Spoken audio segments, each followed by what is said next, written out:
시청자 여러분 안녕하십니까? 출발 성공 투자 박민영입니다. 제롬 파월 연준 의장의 증시 고평가 발언 이후 시장은 탄력이 확연하게 둔화됐습니다. 거기다 발표되는 좋은 경제 데이터들이 오히려 독이 되고 있는데요. 금리 인하 지연 리스크로 이어지면서 시장은 또다시 하락했습니다. 3일 연속해서 쉬고 있는 뉴욕장 어떻게 바라볼 것인가 고민해 볼 거고요. 그에 따라 주말과 명절을 앞두고 있는 국내 투자자들은 어떤 선택을 해야 될지 이야기 풀어가도록 하겠습니다. 자, 오늘 새벽 마감한 뉴욕장의 분위기부터 체크해 보시죠.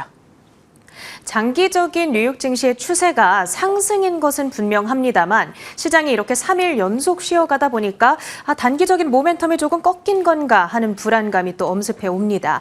간밤 나스닥 지수가 0.5% 하락하면서 22,400포인트 선을 반납했고요. S&P 500 지수 역시도 0.5%의 하락, 6,600포인트대 초반까지 뒷걸음질을 쳤습니다. 일단 AI 랠리에 대한 의구심이 진행 중인 가운데 간밤 여러 가지 경제 지표들이 전부 강하게 발표가 됐습니다. 2분기 GDP 성장률 확정치가 3.8%로 앞서 발표됐던 3.3% 잠정치보다 훨씬 더 크게 개선됐던 것으로 나타났고요. 수입 감소, 지출 급증의 여파라고 해석해 볼 수가 있겠습니다. 경제 강하고 거기다가 주간 실업 청구 건수도 21만 8천 건으로 전주 대비 1만 명 이상 감소를 했고요. 또 시장에서 예상했던 23만 명 대비해서도 더 양호하게 나온 것이죠. 이렇게 경기가 괜찮다라는 지표들이 나오다 보니까 good is bad 이런 해석이 나오면서 연준의 금리 인하 기대를 약화시켰고요. 그러면서 간밤 국채시장에서는 통화 정책에 특히나 민감한 2년물 금리가 6bp가량의 급등세, 10년물 금리 역시도 2bp가량 상승세로 진행이 됐습니다. 그러면서 주식시장의 하락이 동반이 됐고요. 이제 시장의 눈길은 오늘 밤에 발표될, 그러니까 우리 시간으로 9시 30분으로 예정이 되어 있습니다. 연준이 가장 선호하는 물가 데이터인 8월 PCE 데이터에 쏠리게 됩니다. 현재 근원 PCE는 전월 대비 0.2% 증가가 점쳐지고 있습니다. 지난달에 0.3%보다 물가가 살짝 둔화됐을 것으로 예상이 되고 있는 것인데 만약에 이보다 더 높게 나온다. 그렇다면 추가적인 하락을 촉발할 만한 재료로 작용할 가능성이 있겠죠. 그런데 오늘 발표됐던 이 강한 경제 지표가 과연 연준의 금리 인하를 막게 될까요? 일단 간밤에 나왔던 전문가 인터뷰들을 보면 그렇지 않다라는 의견들이 돋보였습니다. 가령 그레니티 베이 웰스의 CIO는 오늘 나온 강한 GDP는 과거를 가리키는 데이터이기 때문에 연준의 금리 인하 경로를 바꿀 가능성은 낮다라는 의견을 제시하기도 했죠. 오늘 암호화폐 시장을 보더라도 지금은 리스크 센티먼트가 확실히 조금 꺼졌다라는 것을 알 수가 있는데 비트코인을 필두로 해서 리플, 이더리움 등이 일제히 급락으로 진행됐다는 것도 한 가지 특징이었습니다. 전반적인 섹터와 종목들의 표정도 확인해 보시죠. M7 시총 상위주들은 혼조 양상을 나타냈습니다. 특히나 하락을 주도했던 것은 테슬라와 오라클이 되겠는데요. 일단 테슬라는 지금 유럽 시장에서의 부진이 계속 이어지고 있는 것으로 나타났습니다. 8월 유럽 내 전기차 등록 대수가 발표가 됐고요. 테슬라의 경우에는 14,800여 대로 발표가 되면서 전년 동월 대비 22.5%나 급감한 것으로 보여집니다. 문제는 유럽 시장 전체의 전기차 등록 대수는 오히려 26.8% 급증했다라는 부분이죠. 그만큼 BYD를 비롯한 여러 전기차 기업들, 경쟁사들이 점유율을 빠르게 확장해 나가고 있다라는 이 점으로 해석을 해볼 수가 있겠습니다. 리튬 관련주들은 반대로 올랐습니다. 트럼프 행정부가 지분 10% 취득을 현재 논의 중인 것으로 전해졌던 리튬 아메리카스, 어제는 100% 가까운 폭등이었죠. 간밤에도 22.6%의 추가적인 상승 흐름을 달려갔고요. 엘버말이라든지 스탠다드 리튬 등 각종 관련주들에 대한 투심까지도 함께 끌어올렸습니다. 엔비디아의 주가, 장중에 변화됐던 그 흐름들이 눈에 띄었습니다. 사실 초반에는 AI주들에 대한 고평가 부담감 속에서 오늘도 2%의 하락으로 출발을 했었는데요. 장중에 상승의 트리거가 됐던 것은 바클레이즈 측의 긍정적인 코멘트가 되겠죠. 많은 회사들과 거래를 하고 있기 때문에 향후 5년간 실적에 대한 효과를 입어갈 수 있을 것이다. 그러면서 목표가를 기존의 200에서 240달러로 높여 잡은 점이 긍정적으로 작용을 했습니다. 인텔이 가장 반도체 섹터 안에서 두드러지는 상승세를 나타냈습니다. 어제는 블룸버그로부터 인텔이 애플에 우리 투자 좀 해주세요라고 요청을 했다라는 소식이 전해졌잖아요. 그런데 오늘은 월스트리트저널을 통해서 TSMC에 이 투자를 요청했다 혹은 파트너십을 제안했다라는 이야기가 전해졌던 겁니다. 이 TSMC와의 잠재적인 투자 기대감 속에서 주가는 9% 가까운 급등으로 진행이 됐고요. 또 인텔과 투자 논의가 지금 진행이 되고 있는 애플의 주가 역시도 오늘은 1.8% 반등으로 진행이 됐습니다. 인텔과 애플은 양사 간의 역사가 있죠. 예전에 맥 프로세서 그리고 썬더볼트 등을 함께 제작했던 그 역사가 있는데 과연 이번에 다시금 손을 잡게 될지, 손을 잡게 된다면 양사 모두에게 중요한 전환점이 될 수 있다라는 외신의 진단들도 전해지고 있습니다. 오라클의 주가는 5%대의 하방 압력을 받아갔습니다. 부담이 됐던 것은 레드번 측에서 클라우드 기대감이 주가에 과도하게 반영이 됐다라면서 앞으로 주가가 40% 하락할 가능성이 있다라고 제시를 했습니다. 그러면서 투자 의견은 매도로 권고를 하고 있고요. 그뿐만 아니라 회사채 매각을 통해서 180억 달러의 자금을 조달한다라는 이 소식 역시도 들려왔습니다. 물론 투자를 진행하기 위한 자금 조달인 것이 맞습니다만 어찌됐든 부채에 대한 부담이 좀 늘어나게 될 거다라는 우려감이 자리하고 있고요. 다만 장 마감 후에 트럼프 대통령이 틱톡과 관련한 행정명령에 서명했다라는 소식이 전해졌습니다. 현재 틱톡 컨소시엄의 주인공인 오라클의 경우에는 이 컨소시엄 자체의 지분이 45%로 가져간다라는 소식까지 전해지고 있거든요. 바이트댄스의 지분이 19.9%이기 때문에 이 지분 비율이 훨씬 더 높습니다. 현재 애프터마켓에서 주가는 이 내용 소화하면서 2% 가까이 반등세를 보이고 있다는 점도 체크해 보시면 좋겠고요. 그 밖에 눈에 띄었던 섹터와 종목들도 정리해 보겠습니다. 일단 암호화폐주들, 말씀드렸다시피 암호화폐주들의 약세에 따라서 관련주들 역시도 급락세를 면치 못했습니다. 지금 가상자산 시장에서 이 비트코인을 비롯한 여러 암호화폐가 빠지는 이유로는 선물 시장에서 대규모 청산 리스크가 부각되고 있다는 점, 그리고 기관 투자자의 매도세 역시도 원인으로 지목이 되고 있습니다. 세계 최대 비트코인 보유사죠. 스트래티지의 주가가 7%대 급락했는가 하면 블리시 역시 8%대의 하락으로 진행이 됐고요. IBM의 주가가 5% 오랜만에 급등세를 보였습니다.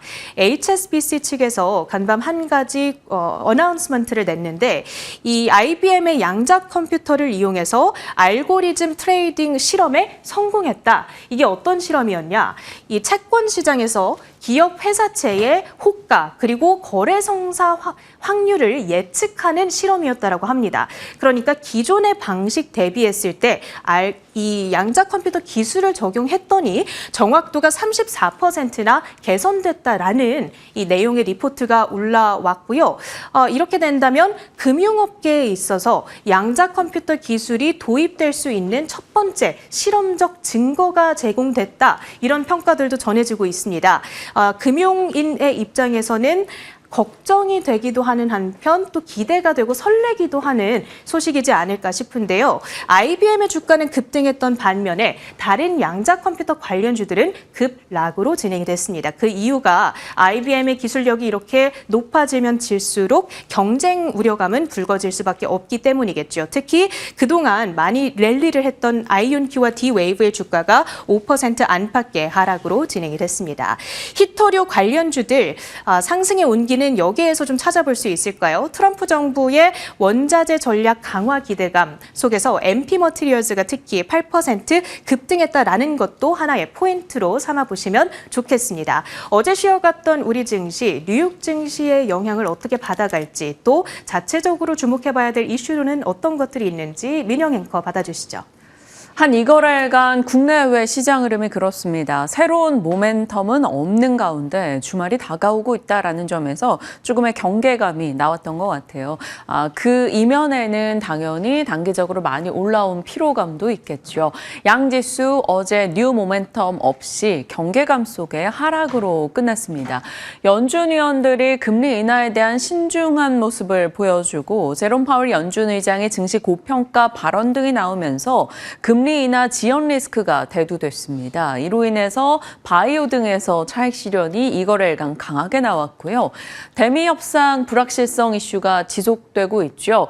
국무총리의 발언 등으로 인해서 협상이 그렇게 수월하게 빠르게 진행되지 않을 수 있다라는 해석이 나왔고요. 자동차 이런 쪽이 관세발 역성장 우려 속에 추가적인 하락을 나타내기도 했습니다. 하락 종목 개수가 굉장히 많았죠. 코스피는 그나마 삼성전자 덕분에 지수 낙폭이 좀 제한됐습니다만 코스닥은 1% 가까운 하락이었습니다. 자, 글로벌 AI 모멘텀과 반도체 산업 품풍에 올라왔던 AI 쪽도 지금은 모멘텀이 살짝 소강된 국면이고요. 정부 정책 모멘텀, 지수 상승세 공세 이후 숨고르기와 함께 3차 성적 개정안이 9월이 아니라 연말 혹은 그 이후로 밀릴 수 있다라는 약간의 모멘텀이 둔화되는 모습이 나왔고요. 수출, 관세 무풍, K 경쟁력 이런 쪽에서도 요즘은 좀 잠잠한 분위기입니다. 그러다 보니까 증시 전반의 모멘텀이 조금 부족하다라는 인상이 생겨났고요.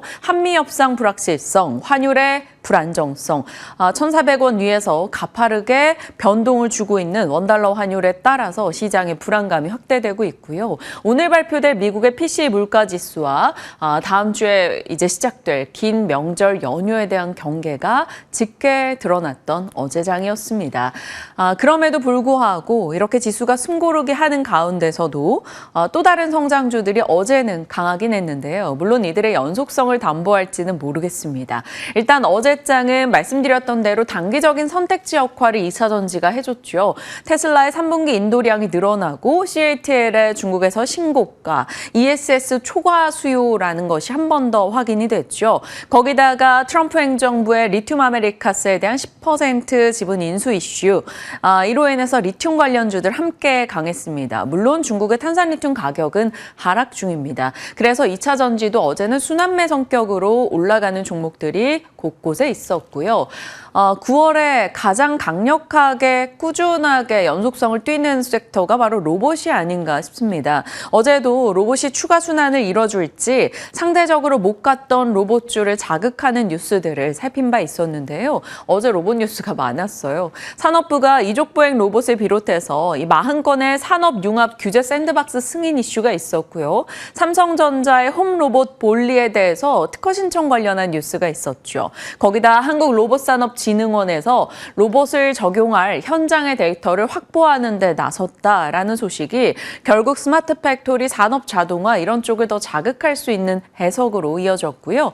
무엇보다 삼성전기와 레인보우 로보틱스의 협업 관련한 이슈가 들려왔죠. 그리고 그 전에 미국에서 알리바바와 엔비디아의 피지컬 AI 협력 뉴스가 있었습니다. 그래서 다른 종목 대비 조금 상대적으로는 약하게 느껴졌던 레인보우 로보틱스 어제장에 8% 이상의 상승을 나타냈습니다. 물론 윗꼬리가 조금 달린 것은 아쉽긴 하죠. 두산로보나 이렌시스, 클로봇 강세 흐름이 있었고요.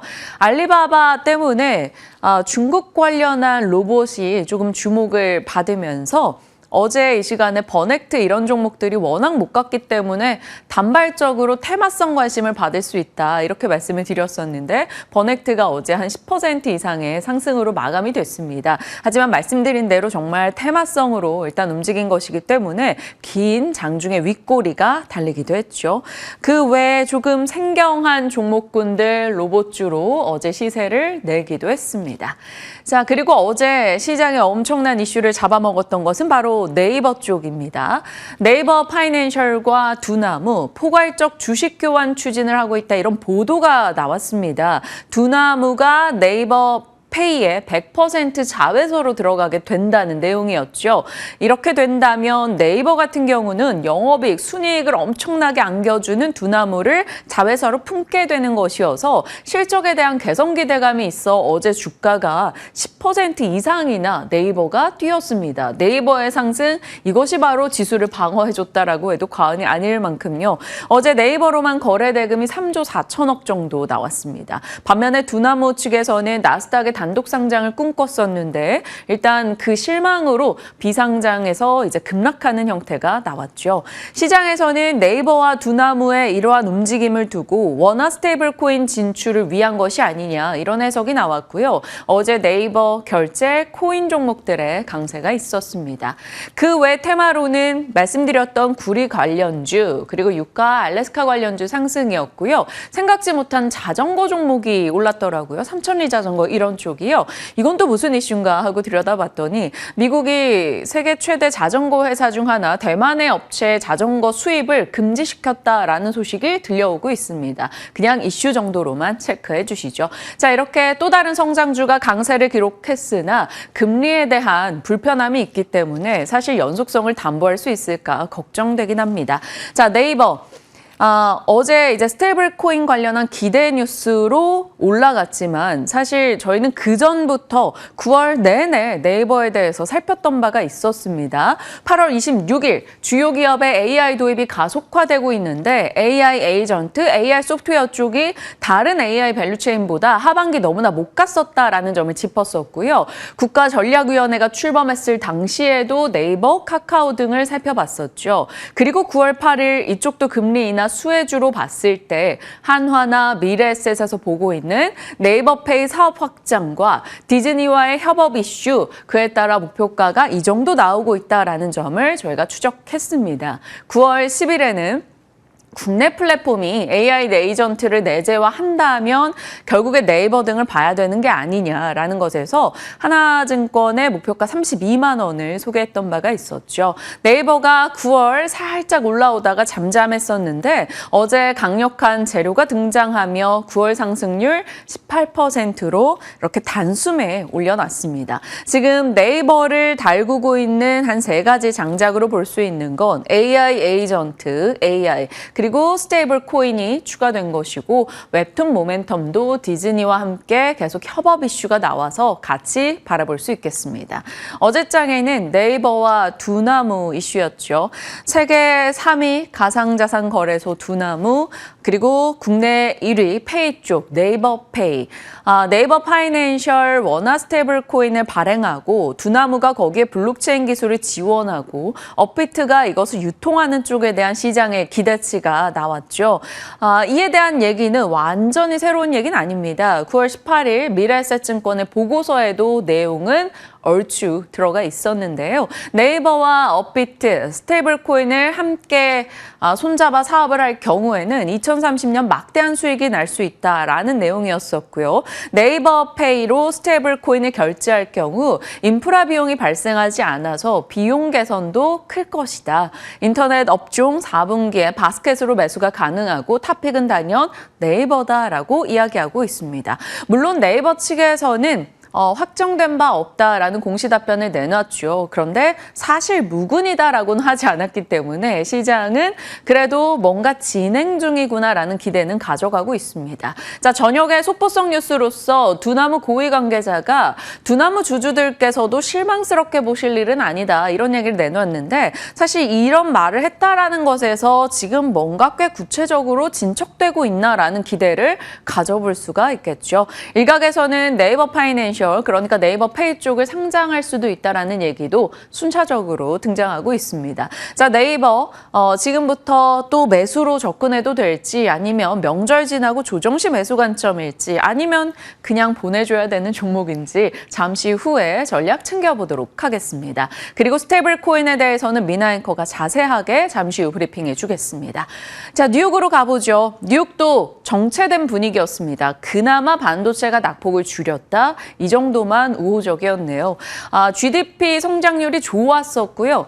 실업수당 청구가 예상을 크게 하회했습니다. 한마디로 고용이 강했다라는 것이죠. 경제가 좋고 고용이 강했다. 탄탄한 경제라는 굿뉴스이지만 시장에선 이걸 금리나 지연 리스크로 받아들이며 배드뉴스로 연결시켰습니다. 그도 그럴 것이 미국의 10년물 국채금리가 4.17, 장중 4.2까지 올라가는 모습이 있기도 했었죠.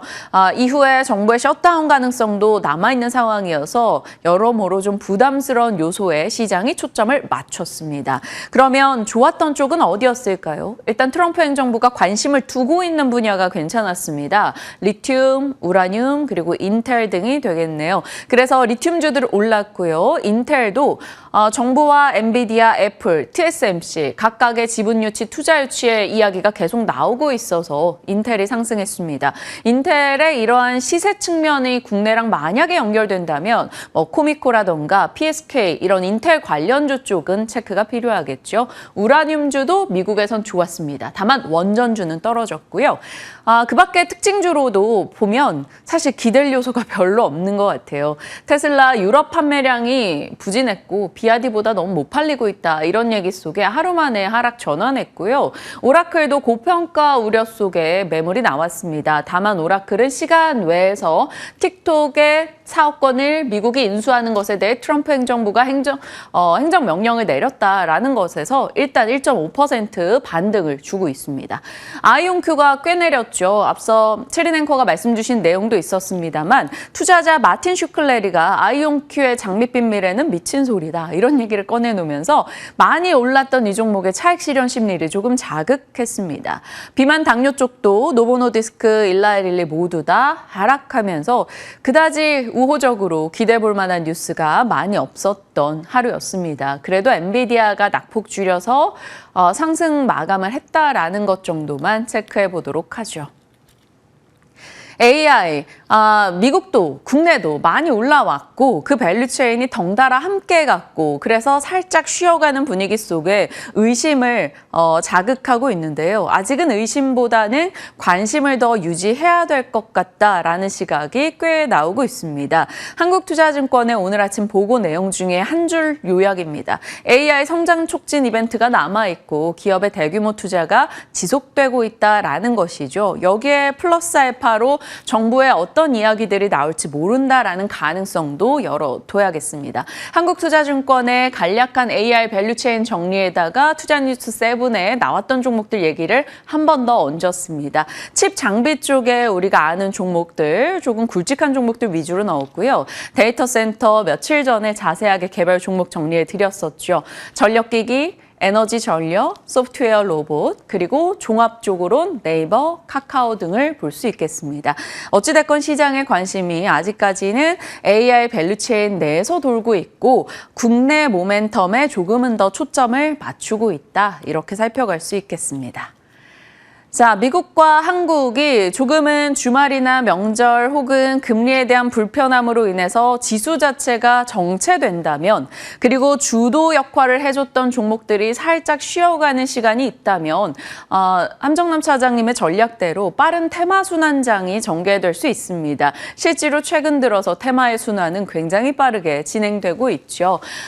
내부 이슈에 집중하며 테마화될 가능성, 그러면 매일매일 테마를 자극할 뉴스들을 좀 살펴봐야겠죠. 도움이 되실지 모르겠습니다만 뉴스 따라서 관련주들 정리를 해보겠습니다. 앞서 말씀드린 대로 스테이블 코인, 네이버가 갖고 있는 3천만 사용자와 500만 가맹점 생태계에 두나무 블록체인 기술을 얹었을 경우 업비트로 유통되는 이 사업의 확장 고리에서 스테이블 코인에 대한 관심도가 올라간다면 결제 쪽 종목들 그리고 신세계 INC나 MBT 이런 쪽 종목들도 스테이블 코인 사업에 혹은 기술 플랫폼 사업에 굉장히 적극적이어서 단기적으로 관심을 받아갈 수가 있겠죠. 이들과 네이버에 대한 투자 전략은 사뭇 다를 수 있습니다. 그러니까 스테이블 코인, 네이버 같이 놓고 한번 한번 장단기 투자 전략을 고민해봐도 좋을 것 같고요. 보안 쪽도요.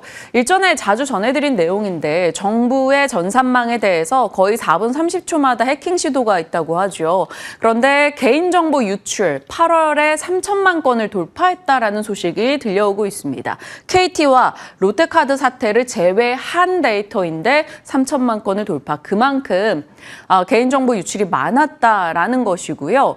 이것은 2023년도 대비해서 3배나 늘어났습니다. 해킹 시도 건수 기준으로는 2022년도 대비해서 정말 어마어마하게 증가한 것을 확인할 수가 있죠. 방안의 코끼리, AI 기술이 성장하면서 눈에 보였던 보안 리스크가 이제 정말 커지고 있다는 것을 실감하는데요. 보안 종목들 이 정도 되고요. 트레이딩 관점에서는 최근에 상장했던 종목 중 S2W 이런 쪽으로 자금은 집중되긴 합니다. 다만 대응 자체는 어렵죠.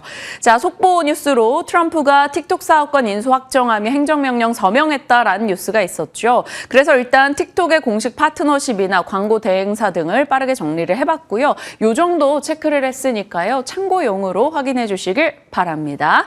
시장 속 이슈들 살펴봤고 분위기 파악하러 가보시죠. 시황 측면의 뉴스들입니다. 뉴욕 증시 금리 인하 지연 리스크로 인해서 하락이었습니다.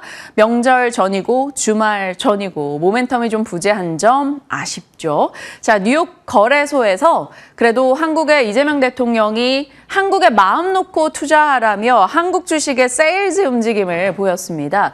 불투명한 지배구조 등의 해소를 약속했고요. 3차 상법 개정을 추진하고 주가 조작 엄단을 다시 한번 강조했죠. 그래서 일단 월가 아이비 측에서는 호평을 받았다라고 합니다. 10월 에이펙 계기로 이제 투자 논의 가능성이 좀 가속될지 봐야겠습니다. 자, 코스피, 코스닥, 금융주단을 바라볼 수 있는 내용일지 일단 이 내용이 외국인 투자자들의 발길을 좀 우리 장으로 더 돌려줄 수 있을지 지켜봐야겠습니다. 때마침 JP모건에서 주주환원 모멘텀으로 보험사 비중 확대 의견을 냈고요. 서울보증보험 상승 여력이 40% 있다 이렇게 내기도 했습니다. 삼성생명과 DB손보도 같이 바라볼 종목으로 비중 확대 의견을 냈네요.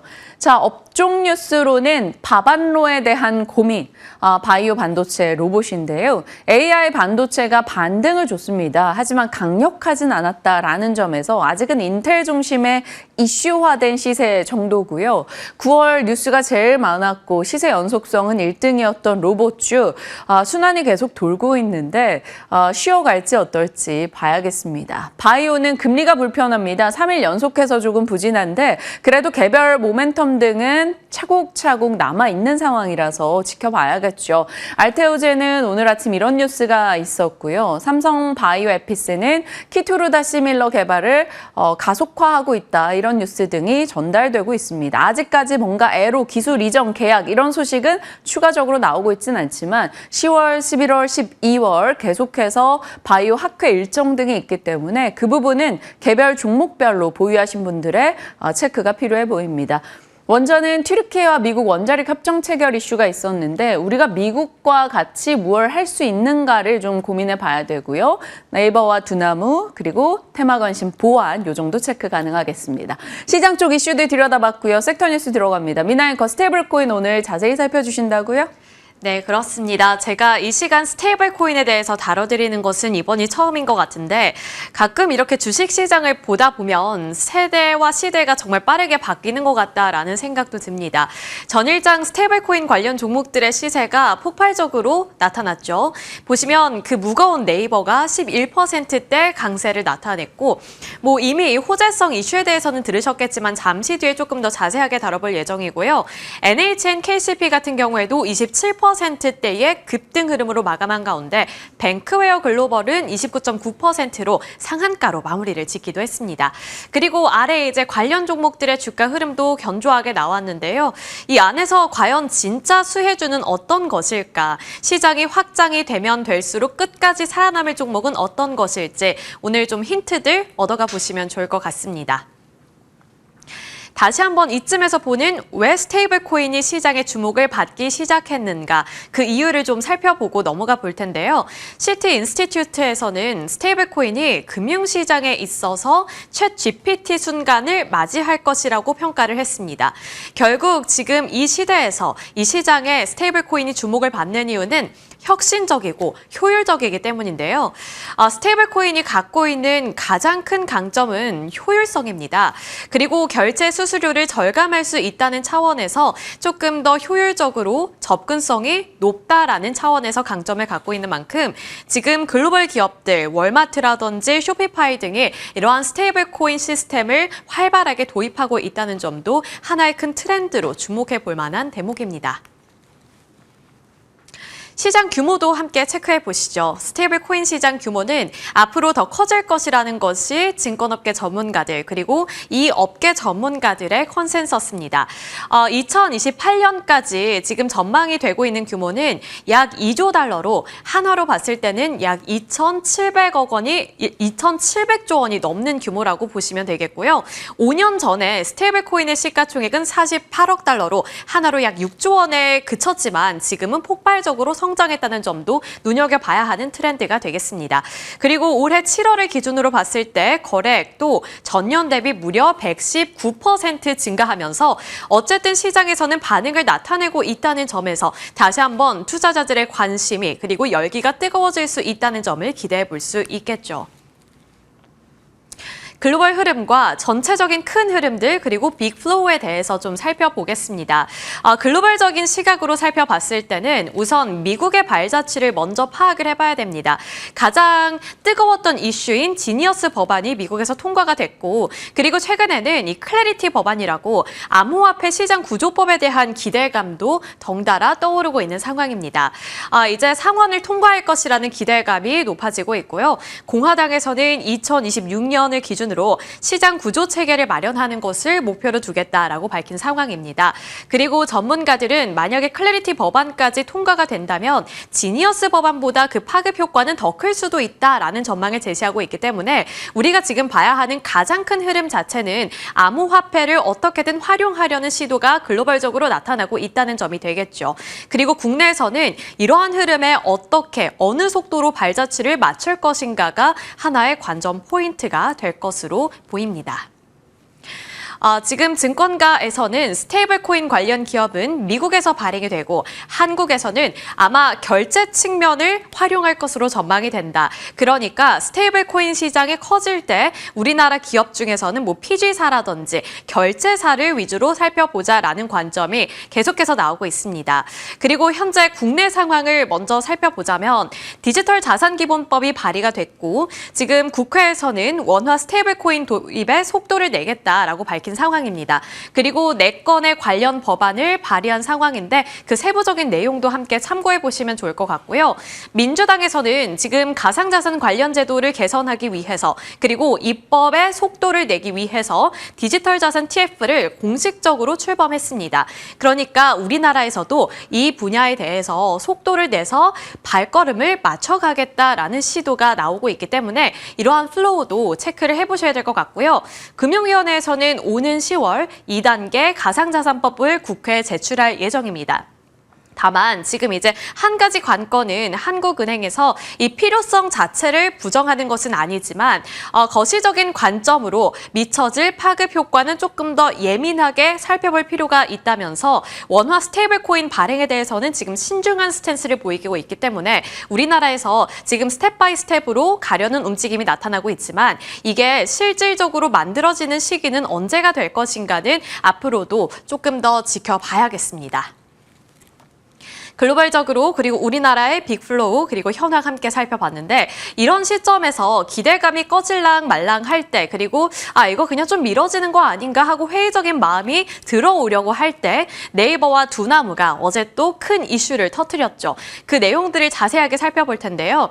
내용이 좀 뒤죽박죽이라서 많은 분들께서 어제 그 뉴스 기사를 접하면서 그래서 이게 지금 일이 어떻게 흘러가고 있는 건가 많이들 궁금하셨을 것 같습니다. 그래서 정리를 좀 해봤는데 우선 우선 네이버 파이낸셜과 두나무는 포괄적 주식 교환으로 이번 협의를 좀 진행하려는 분위기입니다. 두나무는 이제 네이버 파이낸셜의 100% 자회사가 될 것으로 보이는데 이 조건을 어떻게 할 것인가에 대해서 지금 조율 중이라고 밝혀졌고요.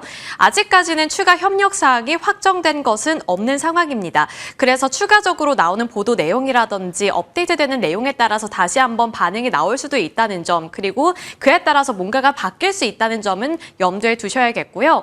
실현 가능성이 이제 중요하죠. 지금 이게 실현이 되기 위해서는 조건이 하나가 달리는데요. 주주총회에 참석한 주주 3분의 2 이상의 동의가 필요한 상황입니다. 그리고 지금 현황을 살펴보면 두나무의 송치영 회장, 김형년 부회장, 그리고 카카오 인베스트먼트 등 5% 이상의 주주 지분율을 갖고 있는 비율이 총 62.37%라고 하는데요. 그래서 이 안에서 만약에 합의점에 잘 도달한다면 이번 딜은 성립이 가능해 보인다라는 관점이 나오고 있는 상황입니다. 다만 지금 네이버 파이낸셜의 시장 가치는 3조 원에서 7조 원으로 책정이 되고 있는 상황이고 두나무 같은 경우에는 비상장 기업 가치가 12조 원 수준이기 때문에 네이버 측면에서 2조 원에서 5조 원 가까이 되는 유증이 필요할 것이라는 전망이 나오고 있는데요. 다만 지금 자금 여력은 충분하기 때문에 무난하게 흘러가지 않을까라는 관점이 나오고 있습니다. 다만 이제 추가적으로 어떠한 내용들이 또 새롭게 나오는지는 저희와 함께 체크해 보시면 좋을 것 같고요. 만약에 네이버와 두나무의 이러한 소식이 정말로 어떠한 결과물로 나오게 된다면 어떤 영향력이 있을지가 또 하나의 관전 포인트가 될 텐데 그 효과를 살펴보시면 이제 스테이블 코인 시장을 선점할 수 있다는 효과, 그리고 이 두 기업이 함께 시너지 효과를 내서 스테이블 코인 사업에서 시너지를 기대해 볼 수 있다라는 점이 가장 크게 짚히고 있습니다. 두나무에서는 이제 스테이블 코인을 발행을 하는 역할을 맡게 되고요. 네이버페이 같은 경우에는 이제 온라인 그리고 오프라인 결제처로 결제 수단으로 활용이 되면서 이 두 가지 시장을 모두 다 잡을 수 있다는 점에서 지금 기대감이 높아지고 있는 거고, 네이버 같은 경우에는 이제 원화 스테이블 코인 시장 선점 효과를 누려볼 수가 있습니다. 거기에다가 이제 두나무 같은 경우에는 연간 1조 7천억 원의 매출 그리고 1조 2천억 원의 영업이익을 발행이 되고 있는데 이러한 연결 편입 효과까지 네이버 쪽으로 갈 수 있기 때문에 이 두 가지 요인에 대해서 네이버가 가져갈 수 있는 긍정적인 모멘텀이 될 수 있다는 점까지 가져가 보시면 좋을 것 같습니다. 그래서 삼성증권에서는 이번에 네이버와 두나무 소식을 듣고 네이버에 바이 의견을 줬다는 점도 체크 포인트가 되겠습니다. 오늘 주제가 스테이블 코인이다 보니 대표적인 스테이블 코인 관련주들 모아보기 판을 마련해 봤습니다. 그리고 이 종목들은 증권가에서도 좀 눈여겨보고 있는 종목들로 추려본 건데요. 네이버 같은 경우에는 앞서서 자세하게 설명을 드렸고, 헥토 파이낸셜, KG 이니시스, NHNKCP, 쿠콘 같은 경우에는 뭐 시세 측면에서도 스테이블 코인 관련한 이슈가 터질 때마다 반응이 잘 나오고 있는 종목이기도 하죠. 빨간색으로 줄쳐놓은 부분은 이제 각 기업별로 어떤 사업을 영위하고 있는지를 정리를 해본 건데, 여기서 지금 증권가 그리고 업계 전문가들은 결국 우리나라 기업들 내에서는 PG사라든지 결제 서비스를 공략하는 기업들이 유망해 보인다라고 말을 하고 있는 만큼 아무래도 KG 이니시스라든지 NHNKCP 그리고 헥토 파이낸셜이 가장 유망해 보인다라고도 결론을 내려볼 수 있을 것 같습니다. 그리고 주요 내용들은 한번 참고해 보시면 좋을 것 같고요. 쿠콘 같은 경우에는 최근에 조금 언급량이 늘어나고 있는 분위기이기는 한데요. 결제 쪽은 아니고 이제 API 상품을 기반으로 비즈니스 데이터를 제공하는 사업을 영위하고 있는 기업입니다. 쿠콘 같은 경우에도 전일장 급등하면서 마무리를 지었죠. 다만 쿠콘은 이제 좀 길게 보면 박스권 내에서 등락이 오고 가고 있기 때문에 아무래도 그 시세를 돌파해내야 어떠한 큰 의미 있는 상승으로 여겨지지 않을까, 이런 생각도 좀 들기는 합니다.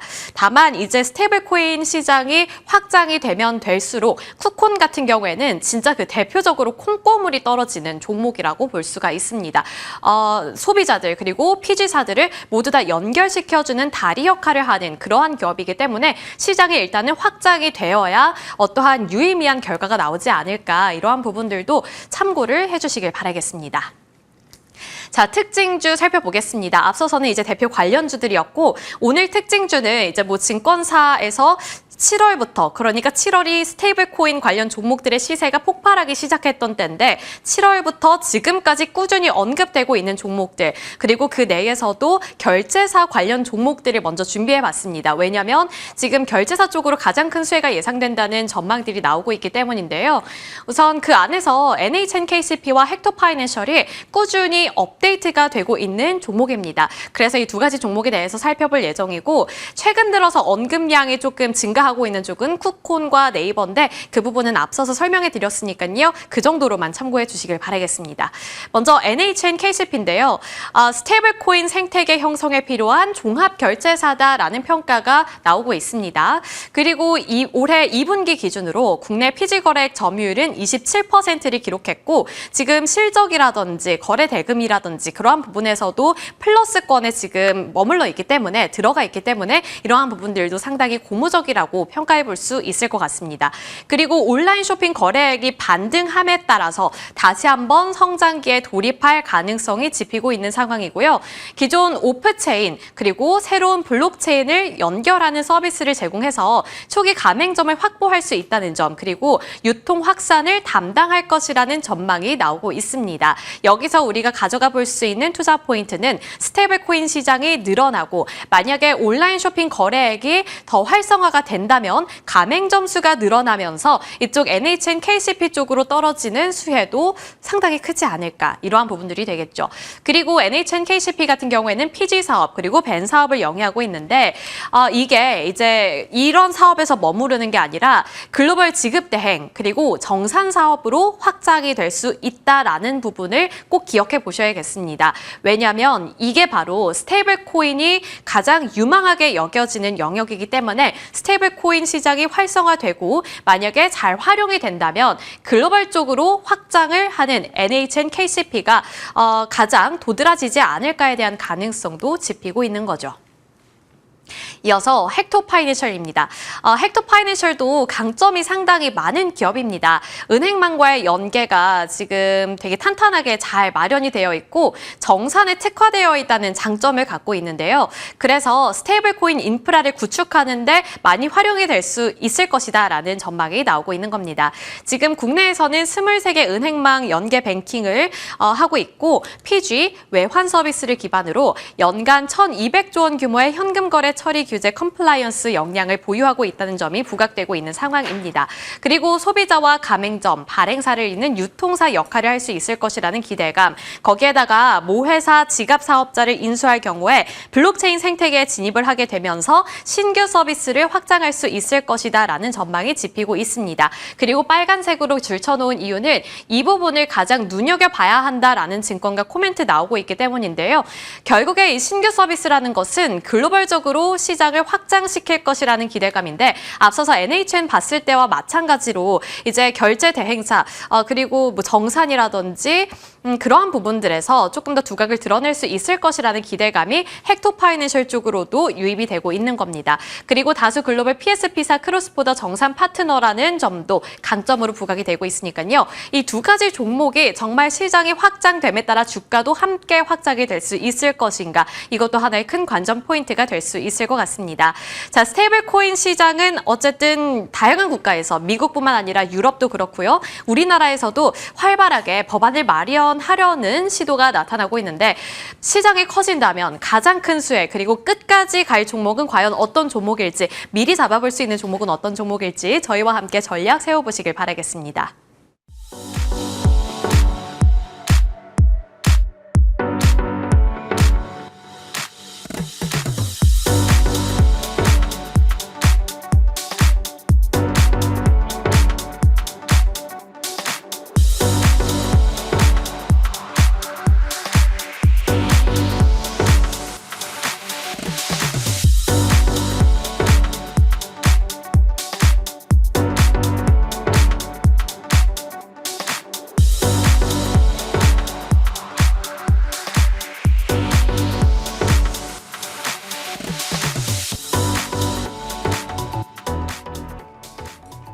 네, 주말 앞두고 명절 앞두고 어떤 전략을 취해야 될지 다음 주 금요일엔 이분들을 못 뵙기 때문에 오늘 명절 전 전략을 챙겨보겠습니다. SK증권 조성우 부장님, MTNW 김진만 위원님 함께합니다. 어서 오세요. 네, 안녕하세요. 안녕하세요. 안녕하십니까.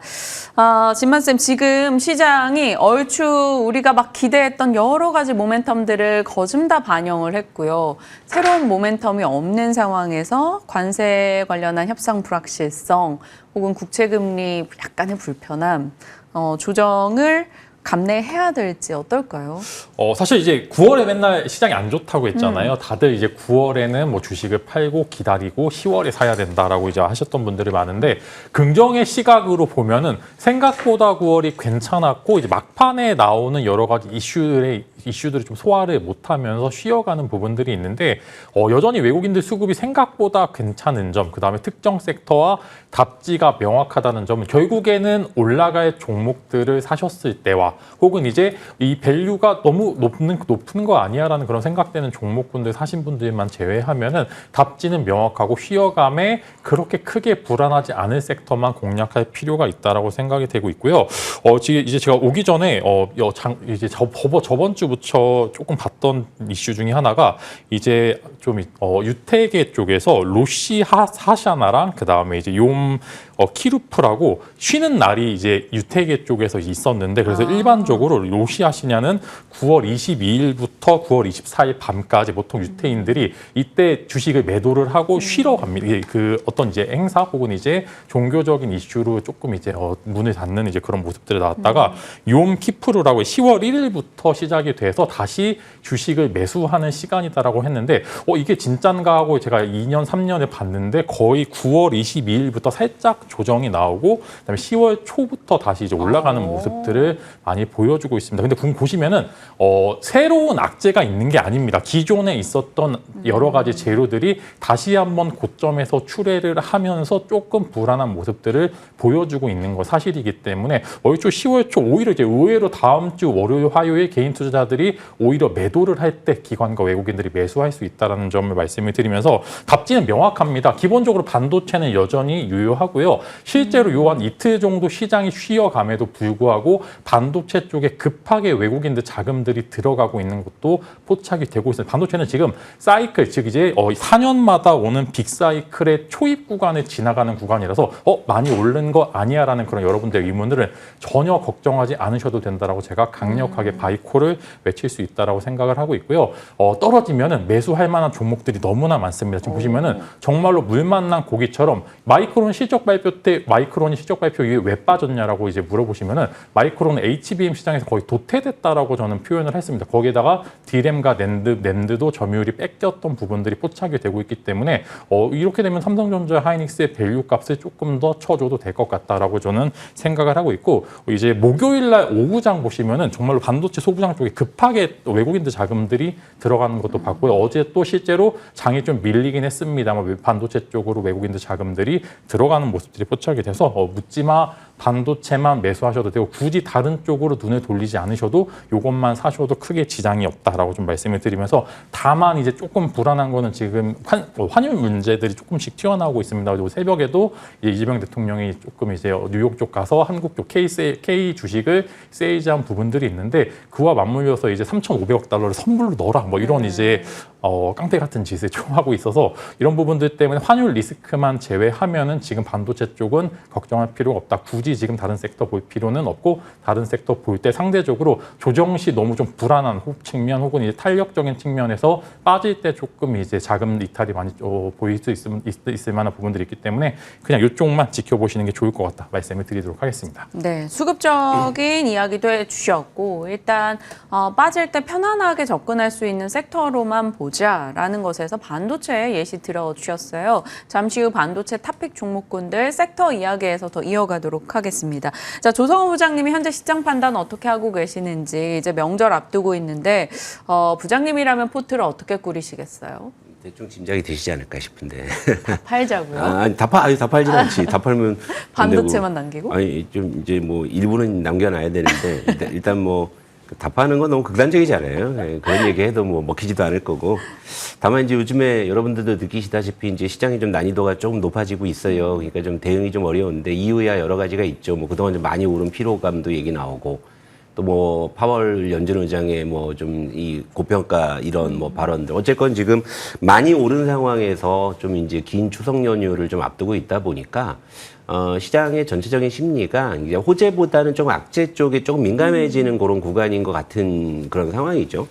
주식시장에서는 결국에는 그 대세나 군중 심리에 결국엔 편승을 하면서 가는 것이 가장 무난한 전략일 수 있는 부분이잖아요. 그러니까 딱 봐도 시장이 조금만 노이즈 있다고 하면 일단 좀 매도가 쏟아지는 뭐 요 며칠 뭐 바이오 같은 경우에는 굉장히 좀 강하게 뭐 조정받았고 뭐 반도체 같은 경우에도 요즘에 힘이 예전보다는 좀 떨어진 거 삼성전자 홀로 선전하고 있는 것이지 뭐 어제는 뭐 또 소부장 대체로 좀 조정을 받는 뭐 그런 상황인데 뭐 나 혼자서 아니야 뭐 조정 하루로 끝날 거야 뭐 이렇게 뭐 고집스럽게 하실 필요는 없으실 것 같아요. 그냥 물 흐르듯이 많이 올랐으니까 또 조정 받을 때도 된 것 같다. 그러니까 그냥 좀 흘러내리면은 같이 그냥 그 방향에 그냥 같이 그냥 보조를 맞추시는 게 가장 좀 무난하지 않나 저는 이렇게 좀 보고 있습니다. 네. 좋습니다. 그러면 섹터별로 들어가 보도록 할게요. 반도체 얘기하겠습니다. 일단 뭐 환율도 봐야 되고 수출 데이터도 봐야 되고 업황도 봐야 되고 뭐 관세 이슈도 봐야 되지만 지금 반도체 같은 경우는 업황 혹은 빅테크의 투자 등등에 정말 좋은 9월을 보냈단 말이죠. 그럼에도 불구하고 아직 슈퍼사이클 기준으로 그걸 가정했을 때는 여전히 조정 시 제일 편안한 선택지다 이렇게 얘기해 주셨는데 진만쌤은 그럼 반도체 투자 전략을 알려주세요. 어떤 식으로 포트 구성하실 겁니까? 사실 좀 편안하게 투자를 하기에는 뭐 삼성전자나 하이닉스를 좀 음봉에 매수하시는 전략이 가장 조금 편하긴 합니다만 편하긴 합니다. 왜냐면은 진짜로 내년도에 돈을 엄청나게 벌 수 있을 만한 부분들이 많이 포착이 되고 하이닉스는 돈을 많이 벌 거고 그다음에 삼성전자 같은 경우에는 파운드리 쪽에서 적자를 얼마만큼 만회하느냐에 따라서 10만 원을 뚫느냐 못 뚫느냐 요 이제 좀 갭이 있다라고 좀 생각을 하고 있습니다. 그래서 이제 전체적으로 2018년 이후에 첫 장기 사이클의 초입 구간을 지나가는 상황이고요. 그다음에 디램과 낸드의 재고가 급격히 감소를 했는데 여기서 다시 이제 디램과 낸드의 생산량을 증산을 하면서 가격을 올리면 가격적으로 어느 정도 조금 낮출 수 있을 만한 요소들이 나와야 되는데 지금 디램과 낸드 쪽 라인들이 다 HBM 라인으로 변환이 되면서 디램과 낸드를 하고 싶어도 증산을 못하는 그런 상황이 좀 있기 때문에 만약 여기서 증산을 한다 하더라도 내년도 26년 하반기 이후 즉 이제 6월 이후까지는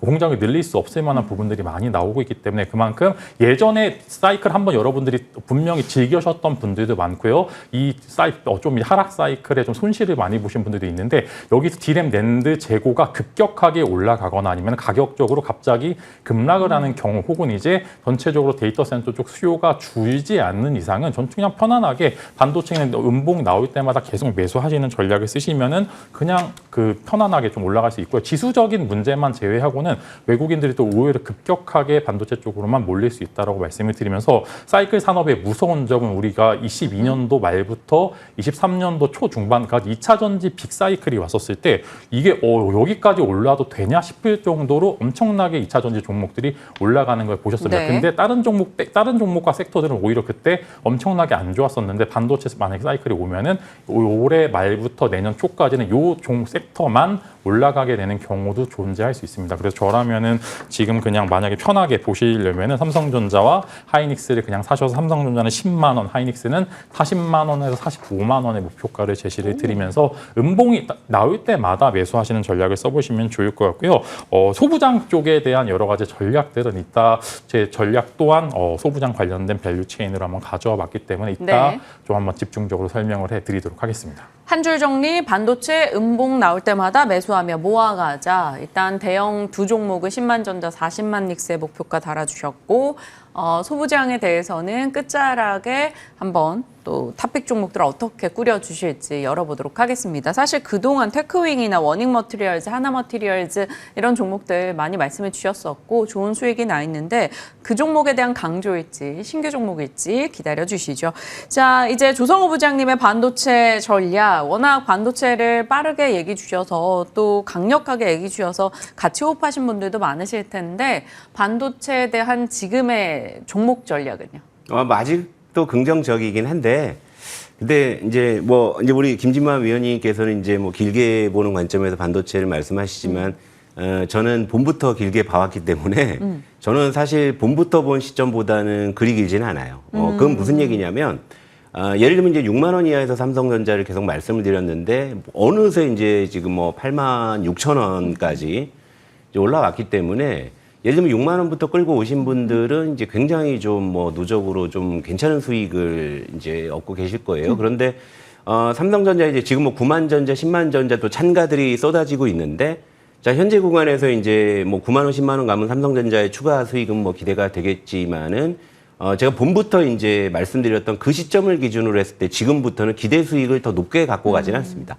반도체 소부장도 지금 최근에, 물론 이제 저도 뭐 객장에서는 아직 덜 오른 반도체주에 대한 적극적인 어떤 서칭을 하고 또 그런 쪽에 대해 적극적으로 대응을 하고 있습니다만, 전체적인 지금 소부장 같은 경우에 이미 지금 저점 대비해서 두세 배 오른 종목들이 좀 속출해 있는 상황이기 때문에, 여기서 이제 기대 수익을 막연하게 뭐 높게 가져간다는 것보다는, 위원님께서 설명을 잘 해주셨어요. 그러니까 저는 좀 게을러가지고 그냥 아무도 거들떠보지 않을 때 요거 그냥 사두면 올라가겠지라는 그런 관점이었다면, 지금의 이슈와 이제 이런 것들이 이제 쏟아지고 있고 또 수급이 굉장히 격렬하게 드나들고 있는 상황이니까 사실은 그런 거 우리 김진만 의원님 굉장히 잘하시는 것 같아요. 그래서 그날 이슈를 잘 좀 체킹하셔가지고 또 그런 쪽의 대응 전략을 또 그날 또 짜시는 부분은 또 저보다 훨씬 더 좀 강점이 있으신 분이기 때문에 오히려 지금 김진만 의원님께서 하시는 쪽이 더 맞을 수도 있다 생각을 하는데, 저는 그냥 큰 그림에서 봤을 때는 예를 들면 삼성전자를 기준으로 볼게요. 삼성전자 어제도 굉장히 선전했잖아요. AI 버블론 있고 뉴욕 증시 쪽에서 빅테크 쪽 흔들리고 있는데 삼성전자가 왜 강하냐? 너무 명확해요. 지금까지의 모멘텀이 일단 기본적으로 HM 퀄통가가 지금 뭐 거의 기정사실로 이제 받아들여지고 있는 거, 더 이상 이제 사실무근이 아닌 걸로 가고 있는 상황이죠. 그다음에 제가 누누이 말씀드렸던 레거시 여파이 개선되니까 디램 랜드 가격 지금 계속 올라가고 있잖아요. 이것은 이제 지금 이제 10월이 이제 임박했으니까 윈도우 이제 업데이트 이제 종료에 대한 어떤 이슈가 조금 더 부각된다면은 또 레거시 쪽이나 이런 쪽이 조금 더 자극받을 수 있는 부분이고요. 그리고 아시다시피 이제 폴드 7 시리즈가 또 흥행하고 있기 때문에 삼성전자의 앞으로의 어떤 이 장부 이제 성적표는 무조건 좋을 것이다라는 그런 기대감이 지금 수급을 끌어당기고 있는 거죠. 그러니까 지금 삼성전자 같은 경우에는 지금 뭐 기관 외국인들이 연일 지금 뭐 쓸어 담다시피 할 정도로 수급이 굉장히 강한 이런 상황이죠.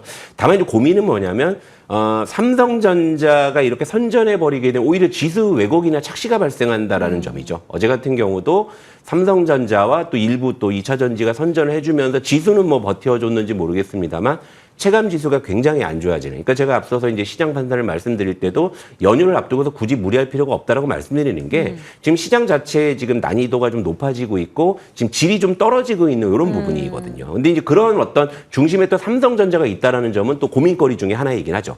그럼 이제 이걸 이제 통칭해 가지고 정리를 하자면, 지금 시장에서 소외되기 싫다면 가장 탑픽은 삼성전자일 수밖에 없는 거죠. 근데 삼성전자가 지금 기대 수익이 가장 높아서 탑픽을 하는 게 아니죠. 지금 난이도가 높아지는 시장에서 가장 좀 무난한 어떤 전략을 하기 위해서는 외국인이 지금 그러하듯이 삼성전자가 그래도 가장 무난한 종목 중에 하나, 이렇게 좀 말씀드릴 수 있을 것 같아요. 네, 좋습니다. 반도체 진영에 대한 의견이었고요. 잠시 후에 조성호 부장님은 섹터나 업종픽을 어떻게 가져가시는지 또 이야기 들어보겠습니다. 2차 전지에 대한 고민도 같이 나눠볼게요. 진만쌤, 2차 전지에 대한 의견 타이밍에 맞춰서 시의적절하게 주셨던 걸로 기억합니다. 지금 현재는 어떻게 보시는지 궁금해요. 어제 한 2거래일간 2차 전지 분위기 나쁘지 않았는데 밤사이는 또 테슬라가 빠졌단 말이죠. 그러니까 아직까지는 연속성보다는 단발성인 것인지, 아니면 이런 빠질 때를 기회로 봐야 되는 것인지, 진만쌤의 시각은? 이제 2차 전지의 성장성과 주가의 상승을 보려면은 전기차와는 조금 이제 거리두기를 해야 될 것 같습니다. 이제 전기차 수요에 대한 부분들이 계속적으로 안 좋아지고 있는 가운데, 테슬라 또한 전기차 기업에서 AI 하드웨어의 기업으로 전환이 되는 시점에 있기 때문에 사실 전기차를 조금 떼고서 밸류 값을 측정하는 게 조금 맞다라고 저는 생각이 됩니다. 그만큼 전기차 배터리 관련된 여러 가지 니즈들은 지금은 조금 희망 고문이지 않을까 않을까 싶고요. 저는 이제 아까 예전부터 설명드렸던 부분들은 ESS 향 관련된 매출과 영업이익이 나오는 기업들에 대해서는 지금 사도 될 것 같다라고 저는 이야기를 드렸던 부분들이 있고요. 실제로 데이터 센터의 확장성과 그다음에 이에 맞춰서 전력에 대한 수요는 계속적으로 늘어나고 있던 가운데 최근에 이제 오픈 AI와 엔비디아의 협업 관련된 이야기들이 나오면서 데이터 센터에 대한 니즈들은 올라가고 당연한 이야기지만 데이터 센터에 대한 니즈가 올라가면 전력 수요가 늘고 이를 대체하기 위한 뭐 원전이라든지 아니면은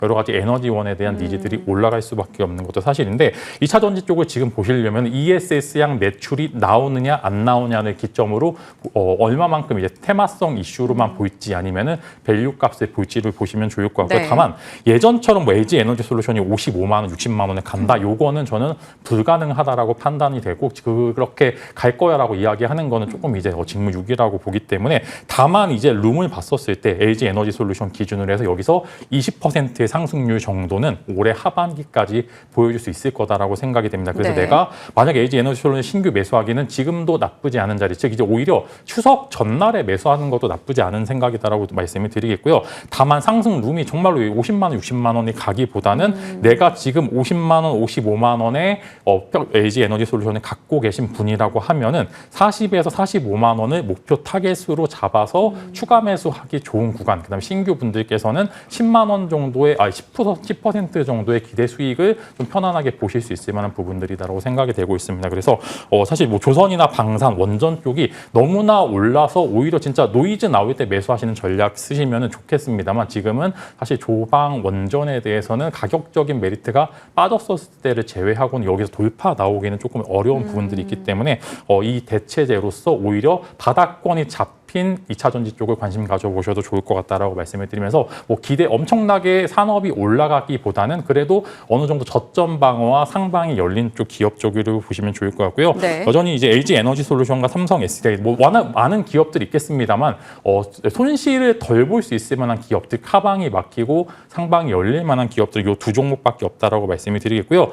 이제 만약에 코스닥 쪽의 금리 인하에 대한 기대를 바탕으로 코스닥 쪽의 수급을 기대를 해볼 만한 기업들 뭐 에코프로 기업주들과 그다음에 엔캠 정도까지만 지켜보시면 좋을 것 같다 말씀을 네. 드리면서 일단 기본적으로 그냥 LG 에너지 솔루션, 삼성 SDI 같은 대형주를 보시는 게 낫다. 좀 이렇게 말씀을 드리도록 하겠습니다. 네, 돌파의 가능성을 고려해 봤을 때 하방보다는 그래도 상방의 힘을 조금 기대하면서 그렇지만 그 기대 수익률의 바운더리를 너무 크지 않은 한 10에서 20% 정도 상승률 정도 생각하시면서 LG 엔솔 중심으로 얘기를 해주셨습니다. 말씀 주신 종목들 체크해 나가도록 할게요.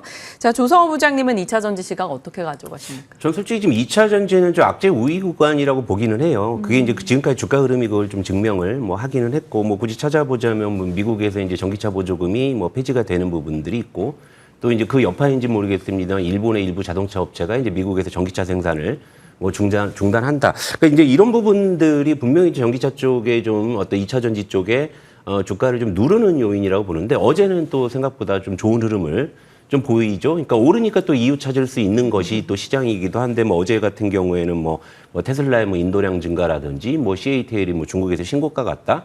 뭐 이런 내용들이 이제 좀 뭐 오른 이유로 이제 거론이 되긴 합니다만 지금 2차 전지의 이제 최근의 선전은 저는 좀 수급적 논리가 조금 더 우위에 있지 않나 저는 이렇게 보고 있어요. 일단 기본적으로 이제 최근 시장 여러분 아시다시피 이제 좀 뭔가 노이즈가 있죠. 좀 뭔가 흔들리고 이제 체감 지수도 좀 많이 떨어지고 이런 상황이고 또 이제 바이오 쪽이 좀 최근에 이틀 정도 좀 강한 조정을 받다 보니까 아무래도 이제 증시에 그래도 이 주변 자금들은 많이 좀 늘어난 상황이니까 또 갈 곳을 찾다 보면 또 상대적으로 또 시총 상위 업종 중에서 가격적으로 좀 만만한 쪽이 좀 2차 전지인 것만 그것도 분명하거든요. 그러니까 어제 또 이제 시장이 좀 부진한 틈을 타서 좀 수급적인 효과로 2차 전지 일단 대한 섹터로 선택한 게 아닌가 이런 생각이 드는데 이게 단순히 이제 어제 하루로 그칠 것 같지는 않습니다. 어쨌건 연휴를 앞둔 상황에서 많이 오른 섹터나 이런 종목들에 대해서는 아무래도 차익 실현 욕구가 좀 있을 수밖에 없는 네. 어떤 이제 그런 구간을 지날 가능성이 높죠. 그렇다면 시장에서는 물론 뭐 이제 뭐 현금 비중을 확보하고 연휴를 가겠다는 투자자도 있겠지만 또 추석 연휴 이후를 대비해서 또 포트를 꾸리겠다는 투자자 역시도 있단 말이죠. 그럼 그런 투자자들 입장에서 2차 전지는 가격적으로 상당히 매력이 있는 이런 어떤 섹터이기 때문에 좀 수급적인 논리로 본다면 2차 전지는 좀 당분간 상대적으로 선전할 가능성이 있어요. 하지만 2차 전지 같은 경우가 지금 현재 리튬 가격도 다시금 이제 하락을 하죠. 중국에서 광산 그 생산을 뭐 재개했다는 소식들 이런 부분, 그러니까 뭐 전기차 수요도 지금 뭐 뚜렷하게 늘어난다는 징후가 없는 상황이죠. 그래서 2차 전지가 이제 가기 위해 저는 두 가지 시나리오를 보고 있는데, 하나는 뭐냐면 자율주행차가 빨리 상용화돼서 자율주행차의 수요가 확 늘어난다고 하면 그것이 전기차의 수요를 끌어당길 수가 있는 것이고, 그리고 이제 두 번째가 뭐냐면 결국에 이제 전고체 배터리 쪽에 대한 어떤 모멘텀이 좀 구체화되는 시점이라면 그때는 좀 적극적으로 네. 들이댈 수 있을 것 같기는 해요. 하지만 현재 구간에서는 일단 수급적인 논리와 가격적인 메리트적인 측면에서 본다고 하면 일단 접근은 가능한 영역, 트레이딩 정도에서 그렇게 말씀드릴게요. 네. 수급이 업황으로 이어질 때 이제 추세가 생기는 거겠죠. 그런데 아직까지는 그냥 수급 논리 정도로만 2차 전지를 얘기해 주셨습니다. 계기가 되는 자율주행, 전고체 등의 차기 기술의 모멘텀이 더해질 때 시세를 기대해보자라는 의견이시네요. 트레이딩 관점은 접근 가능입니다. 자, 반도체 2차 전지 살펴봤고 로봇도 보겠습니다. 사실 타이틀은 보는 사람 불안하게 삐걱대는 로봇주라고 달려있긴 합니다만, 사실 불안했다라고 표현하기에는 9월에 로봇주는 너무나 좋았어요. 물론 순환이 돌아서 대응 측면에서는 어쩔지 몰랐겠지만요. 전체 섹터로 봤을 때는. 진만쌤은 지금 로봇에 어떤 대응하십니까?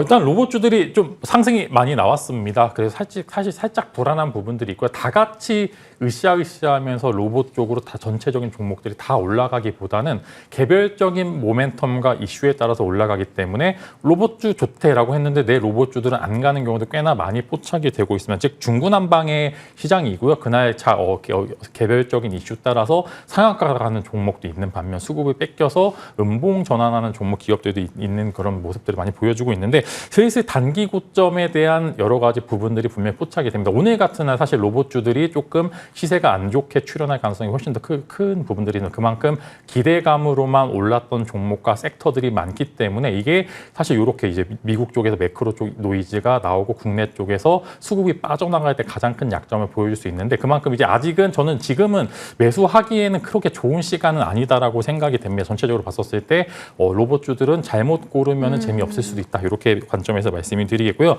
만약에 어제 레인보우 로보틱스의 강한 상승을 기점으로 봐서 네. 조금 덜 오른 기업을 찾게 된다라고 하면은 시가총액의 키 맞추기 차원에서 두산 로보틱스가 조금 상승 룸이 좀 있습니다. 그래서 아직 더 여러 가지 시세 분출이 안 됐던 종목들이 그래서 코스피 종목이기 때문에 하루 정도 수급을 잘 받게 되면은 분명히 두산 로보틱스와 이제 레인보우 로보틱스와 시가총액 규모가 어느 정도 맞춰질 수도 있다, 이렇게 말씀을 드리면서 지금은 로봇주들 매수하기는 그렇게 좋은 시간은 아니고 조금 더 기간 조정과 간격 조정이 나오면 살만하고, 지금 만약에 나는 로봇주 그냥 봐야겠다, 지금이라도 매수 버튼을 누르고 싶다라고 하시는 분들은 두산 로보틱스의 시가총액 맞추기로 10% 정도의 기대 수익률이 기대된다, 이렇게 설명을 드리도록 하겠습니다. 네, 로봇에 대한 답변 받아봤고요. 조성호 부장님의 지금 로봇이가 궁금해요. 사실 클로버, 시메스, 하이젠 R&M, 로보티즈, 레인보우, 두산 로봇 각각의 저마다 이제 스타일 따라 접근해 볼 수 있는 로봇주 많고, 뭐 클로버 같은 경우도 굉장히 이슈 많이 되면서 올라갔고 있는데요. 로봇주 지금 사야 한다면 뭘 사면 좋을지, 아니면 지금 조금 부담스럽다, 좀 시간 두고 사자라는 의견이시죠? 이제 로봇 섹터에 대해서는 현재로서는 저는 이제 뷰는 좋아요. 그러니까 주가적인 측면에서 보는 거죠. 근데 개인적으로 제가 로봇주랑은 그렇게 궁합이 잘 맞는 건 아닌 것 같아요. 좀, 생각만큼 로봇주에 대해서는 제가 그렇게 뭐 후련하게 좀 그렇게 되지는 않는 것 같더라고요. 그러니까 그런 게 있는 것 같아요. 징크스 같은 것 같은데. 근데 이제 로봇주 같은 경우에는, 아시다시피 이제 노란봉투법이 제가 볼 땐 트리거가 된 것 같고요. 그때부터 이제 일제히 좀 군집성을, 강하게 띄우면서 상승을 했고, 또 금리 인하 기대감이 겹쳐지고, 또 이제 정책 기대감, 뭐 하여튼 여러 가지 뭐 내러티브들이 지금 뭐 쏟아지고 있는 상황이기 때문에 굉장히 좋은 모습을 보이고 있는데, 다만 요즘 뭐 시황과도 좀 연동이 되는지 모르겠습니다만은 로봇주의 군집성이 이전보다 조금 약화되고 있어요. 그러니까 이제 로봇주 중에 이제 오르는 거 내리는 게 이제 조금씩 뚜렷하게 나타나기 시작을 하는 거죠. 이다 보니까 로봇주가 지금도 뭐 좀 정책적인 어떤 내러티브나 이런 것까지 기대한다면 저는 뭐 그래도 좀 더 이어질 거라고는 보는데 다만 이제 종목 선정은 조금 난이도가 높아지는 국면이 아닌가 이렇게 생각이 들어서 저는 그냥 로봇주 같은 경우에는 그렇게 궁합이 맞지 않음에도 제가 이제 로봇주를 접근할 때 전략이 뭐냐면 전 대장주를 따라가지는 않았어요. 결국 2선, 3선에서 이제 후속으로 올라올 수 있는 쪽들, 특히나 이제 지금처럼 군집성이 좀 약해진 측면에서는 이 전략이 가장 좋을 것 같아요. 일단 어제 레인보우 로보틱스가 결국 2선, 3선에서 안 올라 있다가 이제 시세를 뿜어낸 또 대표적인 종목이 됐고, 네. 또 어제를 기점으로 또 그동안 좀 얘도 로봇주인데 왜 안 올라하는 애들이 이제 시세를 좀 내기 시작했다라는 부분이죠. 그러니까 결국엔 군집성이 약화된다는 것은 그동안 주도했던 쪽에서는 아무래도 전체적인 어떤 시장의 분위기가 좀 차익 실현을 한다면 그동안 좀 덜 오는 로봇주 쪽으로는 오히려 좀 수급이 조금 더 모여들 수 있는 그런 국면이 아닌가 이렇게 좀 생각을 하고요. 뭐 요 정도만 말씀드리고 제가 뭐 특정 종목을 말씀드리지는 않겠습니다. 덜 오른 로봇주의 수급 정도만 체크를 해보자라는 이야기로 넘어가 보겠습니다.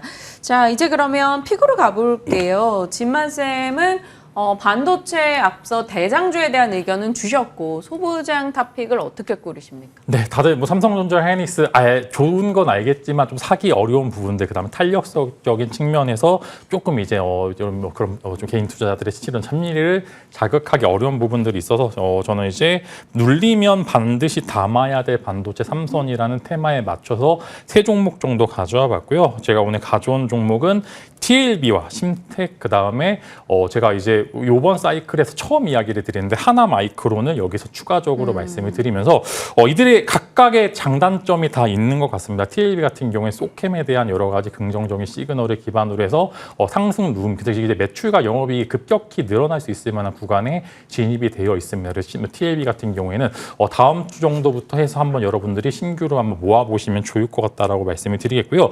심텍 같은 경우는 제가 이번 주부터 해서 이제 거의 그냥 만약에 내가 1억이 있다라고 가정을 하게 되면은 그냥 심텍을 사고 하반기까지 보겠다라고 이야기 드렸는데 그 이후에 주가 상승률이 꽤나 탄력적으로 나왔습니다. 근데 보시게 되면 제가 심텍이 갖고 있는 하나의 약점 자체는 청구될 만한 전환사채가 꽤 있다라는 부분들이 있었는데 지금 보시면은 심텍의 공시 내용을 보시면 전환사채 물량을 조금씩 소화를 굉장히 잘하고 있습니다. 즉 전환사채 물량이 나올 때 오히려 올라가게 되면서 그 물량에 대한 소화를 좀 가파르게 하고 있던 부분들이 있기 때문에 이 부분들만 제외하면은 뭐 GDDR7 그다음에 루빈에 대한 여러 가지 기대감, 그다음에 레거시 반도체의 상승에 가장 큰 룸이 남아 있는 쪽이 심텍이기 때문에 심텍은 제 방송 보고 아마 좀 이제 공략해 보신 분들이 많은데 룸을 좀 넓게 잡아서 55,000원까지 한번 지켜보시면 좋을 것 같다 이렇게 말씀을 드리겠고요. 제가 오늘은 하나마이크론을 처음으로 좀 편입을 했습니다. 이제 하나마이크론 같은 경우에 후공정 대표 주자인데 지금 이제 삼성전자, 하이닉스가 너무나 바빠서 지금 이제 후공정 쪽은 다 외주를 줄 수밖에 없는 상황이기 때문에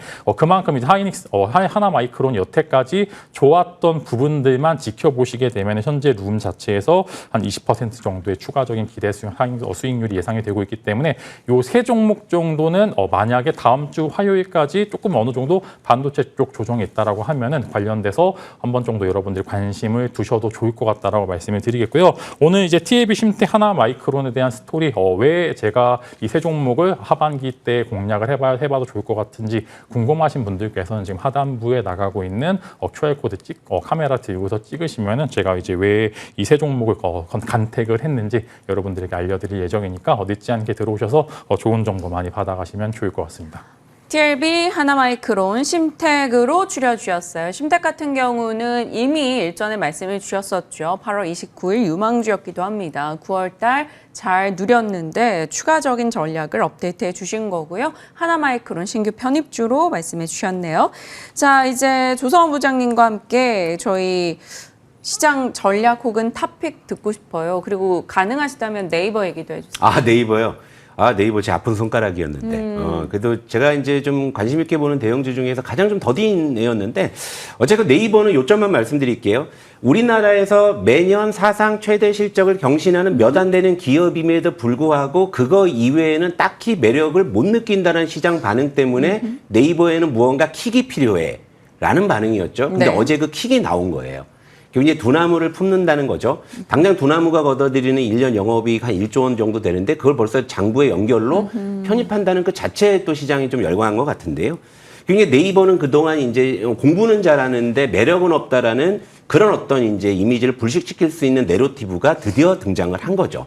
그러니까 앞으로 이제 이슈몰이를 좀 할 가능성이 좀 큽니다. 뭐 결국엔 물론 이제 이걸로 이제 설왕설래하면서 주가의 변동성도 좀 커지긴 하겠습니다만 네이버에 좀 강력한 수급이 이제 어제 들어왔기 때문에 당분간 이런 좀 이슈는 확대 재생산되면서 이어질 가능성이 크다. 다만 접근을 하실 때는 쫓아가시는 것보다는요. 네이버는 이러다가 또 조정받아요. 그러니까 조정받을 때 분할 매수를 하시면서 기본적으로 밸류에이션 매력이 있다 말씀을 드리고 또 시장 전략은 전 연휴 때까지는 신규로는 진입할 생각이 전혀 없습니다. 예, 있는 거 뭐 덜어내는 정도로 말씀을 드리고 다만 제가 이제 연휴 이후의 전략을 좀 어느 쪽에 좀 포커스를 맞추고 있냐면 네. 이미 이제 시장에서도 서서 이제 이슈들이 등장을 하고 있는데 10월 말에 이제 에이펙 정상회의가 경주에서 개최가 되면서 특히 이 관련한 이제 이슈들이 아마 이제 추석 연휴를 기점으로 해서 아마 쏟아질 것 같습니다. 뭐 사실 일부 뭐 이제 대형 뭐 특급 호텔들은 이미 지금 예약이 뭐 다 결혼식이 뭐 취소됐다고 할 정도로 지금 그런 어떤 행사 준비에 좀 분주한 모습인데요. 결국 에이펙에서 우리가 기대할 수 있는 요인들이 무엇일까 한번 좀 큰 카테고리에서 한 3개 정도 말씀을 드린다면 결국 트럼프의 방안으로서 다시금 좀 이슈가 될 수 있는 뭐 관세 부분이라든지 이런 부분이라고 하면 뭐 LNG라든지 뭐 조선이라든지 이런 쪽을 다시 우리가 좀 들여다볼 수 있겠고요.